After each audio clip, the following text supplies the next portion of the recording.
ہمارے ہاں اس طرح بے پیندی کا مفتی نہیں ہوتا ہے.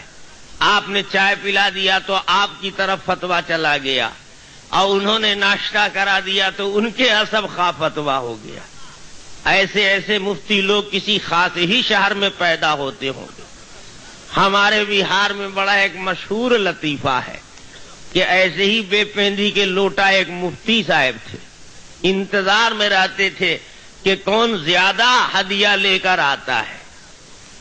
تو ایک جگہ ایک گھر میں ساس اور بہو میں انبن چلتی رہتی تھی. بہو کی ساس سے نہیں بنتی اور ساس کو بہو سے نہیں پٹتی. روز جھگڑا روز جھگڑا.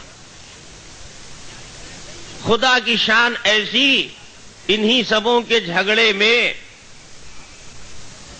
جو لڑکا تھا، شوہر تھا اس کا انتقال ہو گیا. اب جب انتقال ہو گیا تو ساس چاہتی تھی کہ جتنا کچھ چھوڑ کر بیٹا میرا گیا ہے 16 آنا ہم اپنے قبضے میں کر لیں، اور اب اس سے بدلہ سادھنے کا اور بدلہ لینے کا چانس ملا ہے. اب شوہر تو اس کا ختم ہی ہو گیا، اس کو شہر بدر کر دیں.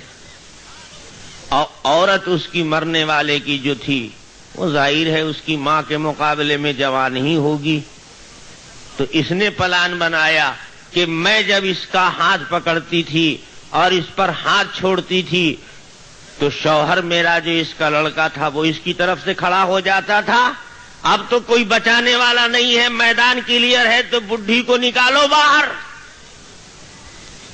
تو جھگڑا اور تیز ہو گیا. اب بوڑھی کہتی ہے کہ لڑکا میرا تھا اس لیے گھر میرا، اور تو جس گھر سے آئی ہے ادھر ہی جا. اور عورت کہتی تھی کہ سارا گھر ساری جائیداد میری، مجھ کو لا کر اس نے بٹھایا تو میں یہاں بیٹھوں گی، اور تو جا کہیں اور جا جہاں تیرے شوہر نے تیرا انتظام کیا. اب دونوں میں جب جھگڑا طول پکڑ گیا تو اڑوس پڑوس کے لوگوں نے کہا کہ کیوں جھگڑا کرتی ہو؟ ارے تم بھی مسلمان، یہ بھی مسلمان، اللہ رسول کے فیصلے پر راضی ہو جاؤ. دونوں تیار، ٹھیک ہے جو خدا رسول کا فیصلہ ہو. تو فیصلہ کون کرے گا؟ کہا مفتی صاحب کے پاس جاؤ. مفتی صاحب کے پاس پہنچ گئے، دونوں پہنچ گئی، بیوی بھی ماں بھی. تو ماں ذرا تجربے کار نہ تھی، ہوشیار تھی. ماں پہنچی تو ذرا ہدیہ تحفہ لے کر مفتی صاحب کی خدمت میں گئی. آئیے ناتجربہ کار جذبات میں گئی تو بہت چرب زبانی کرتی ہوئی، لیکن مفتی صاحب کے لیے کوئی تھیلا ویلا اس نے نہیں رکھا. اب مفتی صاحب کے پاس پہنچی تو مفتی صاحب نے کہا کہ اچھا بتاؤ قرآن سے فیصلہ کروں یا کسی اور کتاب سے؟ تو دونوں نے کہا کہ حضور جب قرآن ہی میں لکھا ہوا مل جائے گا تو پھر کون مسلمان ہے کہ جو قرآن کے خلاف جائے گا؟ اگر قرآن سے ہم لوگوں کا مسئلہ حل ہو جائے تو پھر کیا بات ہے، سبحان اللہ. تو انہوں نے کہا اچھا ٹھیک ہے، ہم اللہ کا نام لے کر قرآن پاک کھولتے ہیں، اللہ تعالیٰ ضرور اس میں تمہارے مسئلے کا حل بیان کریں گے. اس میں ہر چیز کا مسئلہ ہے تو تم دونوں کا بھی کوئی نہ کوئی حل ہوگا ضرور. آنکھ بند کر کے اللہ کا نام لے کر انہوں نے جو کھولا تو سامنے ایک آیت نظر آئی. اب مفتی صاحب نے کہا کہ دیکھو تم بھی دیکھ لو آ کر کے. بوڑھی تو خیر سمجھدار ہے، وہ تو سمجھ ہی جائے گی، لیکن تم جوان ہو، تمہارا سمجھنا مشکل ہے. تم جا کر یہاں سے شور کرو گی کہ مفتی صاحب نے غلط مسئلہ بتا دیا، اس لیے تمہاری روشنی بھی تیز ہے. سب ماں کا ہے، تمہارا اس میں کہاں ہے؟ تم کو دالان بھی نہیں ملے گا، تم کو بیڈ کا بھی نہیں ملے گا، کوئی کمرہ نہیں ملے گا، کلیئر لکھا ہوا ہے ماں کا، سب ماں کا. اب وہ کھول کر آنکھ دیکھ رہی ہے تو واقعی وہ ماں کا سب لکھا ہوا ہے، بیوی کا تو کچھ بھی نہیں ہے. چلی گئی بیچاری. بھائی جب ماں کا سب ہو گیا تو اب کیا ہے؟ اب تو قرآن ہی نے فیصلہ کر دیا. خاموش چلی گئی. جا کر سہیلیوں میں اس نے کہا کہ بھائی عجیب قرآن پاک ہے، آج تک تو ہم نے قرآن پڑھا نہیں، توفیقیں نہیں ہوئی تھی، اتنا کلیئر لکھا ہوا ہے قرآن میں کہ اب تو میں کچھ اس میں قیل قال کر ہی نہیں سکتی ہوں، تو کلیئر لکھا ہوا ہے وما کسب۔ تو سہیلیوں نے کہا کہ بہت بیوقوف معلوم ہوتی ہے، ارے قرآن اردو میں تھوڑا ہی ہے، وہ تو عربی میں نہ ہے، تب ماں کا سب تو عربی کا لفظ ہوا، وہ اردو والی ماں تھوڑے ہے وہاں، تم کو سمجھ میں نہیں آیا۔ مفتی صاحب کے پاس گئی تھی تو کچھ لے کر گئی تھی خالی ہاتھ، انہوں نے کہا خالی ہاتھ گئے تھے، وہاں تو اللہ رسول کا فیصلہ سننا تھا، قرآن سے انہوں نے فیصلہ کر دیا، تو اب اس میں ہم کو کیا کرنا تھا، ہم تو خاموش، بہت نادان ہے تو۔ اب بڑھیا گئی تھی تو کہاں، بوڑھی تو کچھ تھیلے میں لیے ہوئے تھی، کہا تو اسی نے نا اس طرح سے فیصلہ کرا دیا، وہ تھیلے والے کو تو تم نے پہچانا ہی نہیں، فیصلہ تو اصل مفتی تو وہی بیٹھا رہتا ہے۔ تو اب جو آئی سہیلیوں سے سمجھ بوجھ کر، تو پھر جھگڑا اس نے شروع کیا، نہیں مانوں گی فیصلہ، تو نے مفتی سے کچھ لے دے کر کے معاملہ کر لیا تھا، تم دونوں میں پہلے سے کچھ طے ہو چکا تھا، سازش کے تحت یہ فتویٰ دیا گیا ہے، میں نہیں مانوں گی۔ انہوں نے کہا ٹھیک ہے، دوبارہ سن لو اس سے، دوبارہ مفتی کے پاس چلو۔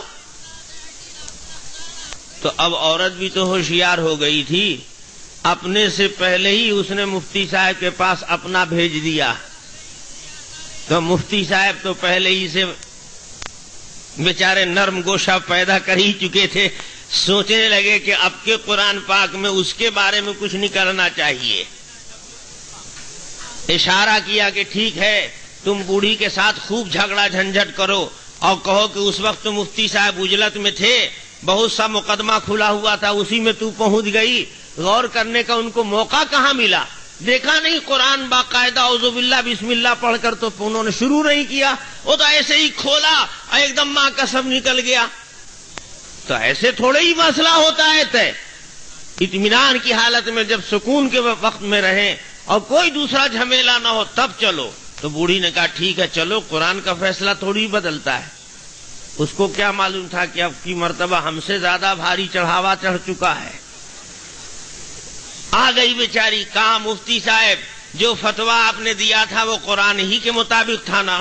کہ بالکل، ہمارے ہاں تو سوائے قرآن حدیث کے دوسری چیز کا گزر ہی کہا ہے، ہم تو جو کچھ کرتے ہیں جو حکم لگاتے ہیں سب قرآن سے۔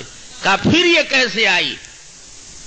تو پوچھا کہ تم کیوں جھگڑا کرتی ہو، جب قرآن حدیث کے مطابق فیصلہ ہو ہی گیا تھا تو بوڑھی سے کیوں تو جھگڑا کرتی ہے، پھر کیوں آئی؟ کہا نہیں حضور، میں نے اسی وقت انداز کر لیا تھا کہ آپ بہت اجلت میں تھے، بہت سارے معاملات آپ کے سامنے تھے، کئی آدمی تو اپنا مسئلہ لے کر بیٹھے ہوئے تھے، اسی الجھن میں جلدی میں آپ نے کچھ غور نہیں کیا، سیاق سباق نہیں دیکھا، بس بیچ ہی سے پڑھ دیا تھا آپ نے، تو میں اس لیے آئی ہوں کہ ذرا نظر ثانی کر لیجئے، آدمی ہے بھول چوک ہوتی ہے، آپ آگے پیچھے دیکھ لیجئے ہمارا اس میں کچھ ہے کہ نہیں ہے، سارا کا سارا ماہی کا ہے، بیوی کا کچھ نہیں۔ تو مفتی صاحب نے کہا ٹھیک ہے، ارے قرآن تو وہی ہے، ایک بار دیکھو 100 بار دیکھو، بدل توڑ ہی جائے گا، لاؤ ہم پھر وہیں سے کھول کے دیکھتے ہیں جہاں پر فیصلہ لکھا ہوا تھا۔ کہا ہاں اسی جگہ دیکھیے گا اور شروع سے پوری سورت پڑھیے گا۔ تب کی مرتبہ تو مفتی صاحب کو ادھر سے مل چکا تھا، اب مفتی صاحب نے اعوذ باللہ بسم اللہ کے ساتھ شروع کیا، تبت یدا ابی لہب وتب ما اغنا۔ کا دیکھیے ماں کا صرف اغنا ہوتا ہے، کلیئر لکھا ہوا ہے یہاں، سب کہاں سب تو بعد میں، پہلے تو یہاں بول دیا کہ ماں اگنا، صرف ماں آگن میں رہے گی، اس کو آگن ہی ملے گا، کمرہ روم نہیں ملے گا۔ وہی مفتی صاحب ہیں، ایک بار کہا کہ موسم گرما میں آتا ہے اور دوسری بار 10 سال کے بعد کہا کہ اس دیار میں نہیں پایا جاتا ہے۔ معلوم ہوا کہ یہ بے پیندی کے لوٹا ہے، کبھی ادھر لڑھک گئے کبھی ادھر لڑھک گئے۔ ہمارا مفتی ایسا نہیں ہوتا ہے، جو صحیح فتویٰ ہے وہی فتویٰ دیا، جو جائز ہے اس کو جائز بتایا، جو ناجائز ہے اس کو ناجائز بتایا۔ اب جب یہ پلٹی کھا گئے بیچارے تو اب کہتے ہیں کہ دیکھیے پتہ یہ چلا کہ ان کے فتوے کا کوئی اعتبار نہیں، آپ دے دیجئے نذرانہ تو ماں کا سب ہو جائے گا، وہ دے دے نذرانہ تو پھر اگنی میں رہنا پڑے گا، صرف آگن ہی ملے گا۔ ایسے مفتیوں کا کیا اعتبار ہے؟ یہ تو میں نے لطیفہ آپ کو سنا دیا۔